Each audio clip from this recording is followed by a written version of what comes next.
जगन्नाथ मंदिर का पौराणिक इतिहास। माना जाता है कि भगवान विष्णु जब 4 धामों पर बसे अपने धामों की यात्रा पर जाते हैं तो हिमालय की ऊंची चोटियों पर बने अपने धाम बद्रीनाथ में स्नान करते हैं, पश्चिम में गुजरात के द्वारका में वस्त्र पहनते हैं, पुरी में भोजन करते हैं और दक्षिण में रामेश्वर में विश्राम करते हैं। द्वापर के बाद भगवान श्री कृष्ण पुरी में निवास करने लग गए और बन गए जग के नाथ अर्थात जगन्नाथ। पुरी का जगन्नाथ धाम 4 धामों में से एक है। यहाँ भगवान जगन्नाथ बड़े भाई बलराम और बहन सुभद्रा के साथ विराजते हैं। हिंदुओं की प्राचीन और पवित्र 7 नगरियों में पुरी उड़ीसा राज्य के समुद्री तट पर बसा है। जगन्नाथ मंदिर विष्णु के 8वें अवतार श्री कृष्ण को समर्पित है।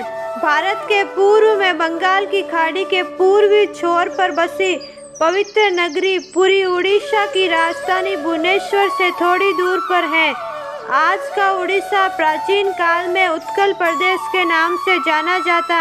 यहाँ देश की समृद्ध बंदरगाहें थी। यहाँ जावा, सुमात्रा, इंडोनेशिया, थाईलैंड और अन्य कई देशों का इन्हीं बंदरगाह के रास्ते से व्यापार होता था। पुराणों में इसे धरती का बैकुंठ कहा गया। यह भगवान विष्णु के 4 धामों में से एक है। इसे श्री क्षेत्र, श्री पुरुषोत्तम क्षेत्र, शाक क्षेत्र, नीलाचंद, नीलगिरी और श्री जगन्नाथपुरी भी कहते हैं। यहाँ लक्ष्मीपति विष्णु ने तरह तरह की लीलाएं की थी। ब्रह्म और स्कंद पुराण के अनुसार यहाँ भगवान विष्णु पुरुषोत्तम नील माधव के रूप में अवतरित हुए और सबर जनजाति के परम पूज्य देवता बन गए। सबर जनजाति के देवता होने के कारण यहाँ भगवान जगन्नाथ का रूप कबीलाई देवताओं की तरह है। पहले कबीले के लोग अपने देवताओं की मूर्तियों को काठ से बनाते थे।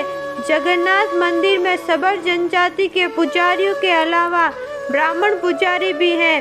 ज्येष्ठ पूर्णिमा से आषाढ़ पूर्णिमा तक सबर जाति के देवतापति जगन्नाथ की सारी रीतियां करते हैं। पुराणों के अनुसार नीलगिरी में पुरुषोत्तम श्री हरि की पूजा की जाती है। पुरुषोत्तम श्री हरि को यहाँ भगवान राम का रूप माना गया है। सबसे प्राचीन मत्स्य पुराण में लिखा गया है कि पुरुषोत्तम क्षेत्र की देवी विमला है और यहाँ उनकी पूजा होती है। रामायण के उत्तरखंड के अनुसार भगवान राम ने रावण के भाई विभीषण को अपने इक्ष्वाकु वंश के कुल देवता भगवान जगन्नाथ की आराधना करने को कहा।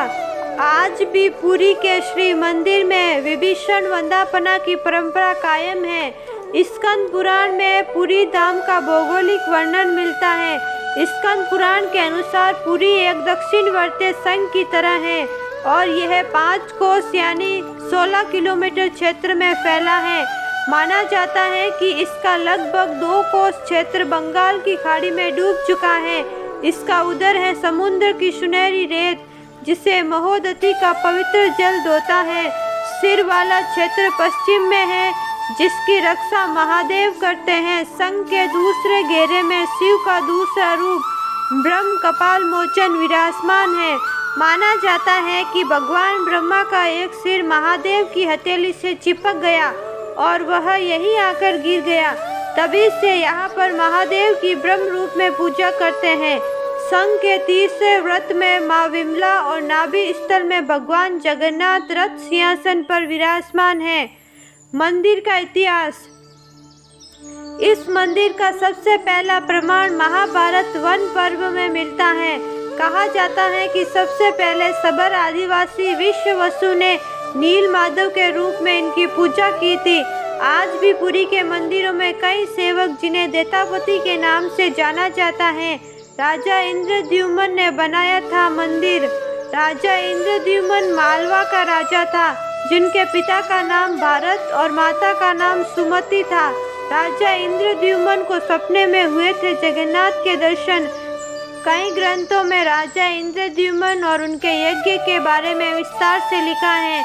उन्होंने यहाँ कई विशाल यज्ञ किए और एक सरोवर भी बनाया। एक रात भगवान विष्णु ने उनको सपने में दर्शन दिए और कहा, नीलाचंद पर्वत की एक गुफा में मेरी एक मूर्ति है, उसे नील माधव कहते हैं। तुम एक मंदिर बनवाकर उसमें मेरी ये मूर्ति स्थापित कर दो। राजा ने अपने सेवकों को नीलाचल पर्वत की खोज में भेजा। उनमें से था एक ब्राह्मण विद्यापति। विद्यापति ने सुन रखा था कि सबेर कबीले के लोग नील माधव की पूजा करते हैं और उन्होंने अपने देवताओं की इस मूर्ति को नीलाचल पर्वत की गुफा में छिपा रखा है। वह यह भी जानता था कि सबेर कबीले का मुखिया विश्ववसु नील माधव का उपासक है और उसी ने मूर्ति को गुफा में छिपा रखा है। चतुर विद्यापति ने मुखिया की बेटी से विवाह कर लिया। आखिर में वह अपनी पत्नी के जरिए नील माधव की गुफा तक पहुंचने में सफल हो गया। उसने मूर्ति चुरा ली और राजा को लाकर दे दी। विश्ववसु अपने आराध्य देव की मूर्ति चोरी होने से बहुत दुखी हुए। अपने भक्त के दुख से भगवान भी दुखी हो गए। भगवान गुफा में लौट आए, लेकिन साथ ही राजा इंद्रद्युम्न से वादा किया कि वो एक दिन उनके पास जरूर लौटेंगे, बस शर्त कि वो एक दिन उनके लिए विशाल मंदिर बनवा दे। राजा ने मंदिर बनवा दिया और भगवान विष्णु से मंदिर में विराजमान होने को कहा। भगवान ने कहा कि तुम मेरी मूर्ति बनाने के लिए समुद्र में तैर रहा पेड़ का एक बड़ा टुकड़ा उठा लाओ, जो द्वारिका से समुद्र में तैरकर पुरी में आ रहा है। राजा के सेवकों ने उस पेड़ के टुकड़े को तो ढूंढ लिया, लेकिन सब लोग मिलकर भी उस पेड़ को उठा नहीं पाए। तब राजा को समझ आ गया कि नील माधव के अनन्य भक्त सबेर कबीले के मुखिया विश्ववसु की ही सहायता लेनी पड़ेगी। सब उस वक्त हैरान रह गए जब विश्ववसु भारी भरकम लकड़ी को उठाकर मंदिर तक ले आए। अब बारी थी लकड़ी से भगवान की मूर्ति गढ़ने की। राजा के कारीगरों ने लाख कोशिश कर ली, लेकिन कोई भी लकड़ी में एक छेनी तक भी नहीं लगा सका। तब तीनों लोगों के कुशल कारीगर भगवान विश्वकर्मा एक बूढ़े व्यक्ति का रूप धारण करके आए। उन्होंने राजा से कहा कि वे नील माधव की मूर्ति बना सकते हैं, लेकिन साथ ही उन्होंने अपनी शर्त भी रखी कि वे 21 दिन में मूर्ति बनाएंगे और अकेले ही बनाएंगे, कोई उनको बनाते हुए नहीं देख सकता। उनकी शर्त मान ली गई। लोगों को आरी छेनी हथौड़ी की आवाजें आती रही। राजा इंद्रद्युम्न की रानी गुंडीचा अपने को रोक नहीं पाई। वह दरवाजे के पास गई तो उसे कोई आवाज सुनाई नहीं दी। वह घबरा गई। उसे लगा बूढ़ा कारीगर मर गया। उसने राजा को इसकी सूचना दी।